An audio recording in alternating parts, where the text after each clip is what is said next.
And now, aviation weather around Alaska.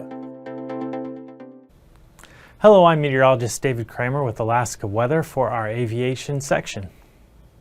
Starting off today, we can see we have pretty widespread NVFR conditions out over the Bering Sea, much of the Aleutian Islands expected for Monday morning.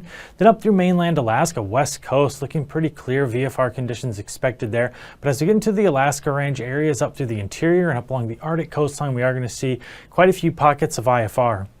In south central, there's going to be a mix of VFR and MVFR, and then down in southeast, we are expecting more MVFR as we get towards the Gulf waters, but as we get to the coastal mountain ranges, we are expecting to see primarily IFR conditions. As we move into Monday afternoon, starting to see some clearing in southeast, primarily MVFR at this point, and just some IFR conditions along those coastal ranges again. As we get over in south central, VFR and MVFR conditions are expected up through the Alaska Range, still IFR conditions, but in the interior, we're starting to see primarily MVFR conditions, and then a pocket of IFR conditions along the central and eastern part of the North Slope.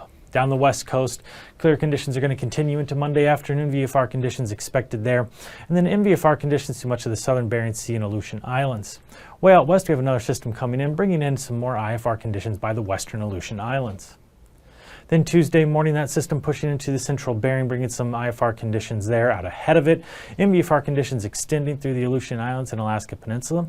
West coast continues to be under VFR conditions Tuesday morning, and then seeing similar pattern in the interior and much of the central and eastern portion of the mainland. Quite a bit of MVFR conditions with pockets of IFR for the interior and up along the North Slope. And then along the North Gulf Coast, mixture of MVFR and IFR there as well. MVFR conditions through much of southeast. And once again, as we get by the coastal ranges, we are going to see some IFR. Tuesday afternoon, continuing to see MVFR conditions for southeast Alaska with some IFR up by those coastal ranges, extending now along the North Gulf Coast all the way out towards eastern Prince William Sound. Start to get more VFR as we get to the rest of south central Alaska, and then primarily VFR for the rest of the mainland, but this area of MVFR is going to extend down from in the Bristol Bay area up through the interior and then eastern portions of the North Slope. Then out over the Bering Sea, our system moving across is going to bring IFR conditions now all the way to St. Matthew Island and the Pribilof Islands, and then some MVFR conditions down for much of the Aleutian Islands into the Alaska Peninsula. Taking a look at our passes, starting up North Anaktuvik is expected to be down in IFR conditions all day on Monday. Adigan Pass also expected to be down in IFR. Lake Clark should be IFR improving to marginal conditions in the afternoon, but we do expect Merrill to stay down in IFR throughout the day on Monday. Rainy Pass expected to be IFR on Monday, as well as Windy Pass and Isabel Pass. Mentasta Pass also expected to be IFR. And then as we get down to Chanina, expected to be marginal conditions throughout the day Monday. And Portage should be VFR all day on Monday. Chilkoot and White both expected to be down to IFR flight conditions on Monday. Taking a look at our freezing level Monday morning, surface freezing line is going to be near the coast for southeast Alaska, riding along the North Gulf Coast as you move down in through Shelikof Strait area by Kodiak Island, and then out into the southern portions of the Bering Sea. For our icing, areas of icing are going to be over the eastern portion of the mainland down in southeast Alaska, above 3,000 feet over southeast, and then between 2,000 and 5,000 feet as we get closer towards the eastern interior, and then below 10,000 feet as we get up along the North Slope area. For our jet stream, strongest portion of the jet is going to be south of the Panhandle area, getting up to a high as 125 knots out of a southwesterly direction. Dropping down pretty significantly as we get out over mainland Alaska until we get just off the west coast, where we'll have a northerly component of the jet up to as high as 85 knots. Diminishing quite a bit as we get out over the rest of the Bering Sea, around 65 knots as we get by the central Aleutian Islands. Dropping down to 9,000 feet, one of the core areas of our strongest winds is again going to be right off of the west coast of the state.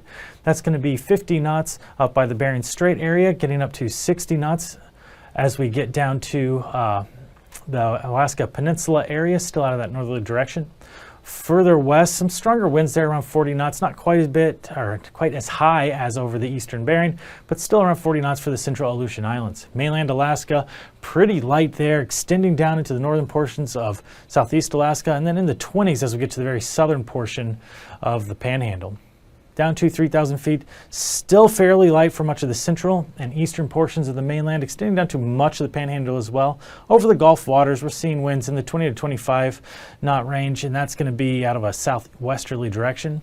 But still, our strongest winds are off the west coast, coming out of that northerly direction, 40 knots up by the Seward Peninsula, down around the southwestern portion of the state, still around 40 knots, and then 40 knots for the Alaska Peninsula as well, dropping off into the 20 to 25 knot range as we get by the central and eastern Aleutian Islands. Finally, for our turbulence, way up north in the Kotzebue Sound area through Seward Peninsula and St. Lawrence Island, we're going to have some considerable moderate turbulence below 4,000 feet. And then down in the eastern Aleutian Islands to the Alaska Peninsula, we're also going to see some areas of turbulence there below 4,000 feet. Thank you for being with us for the aviation portion of our weather.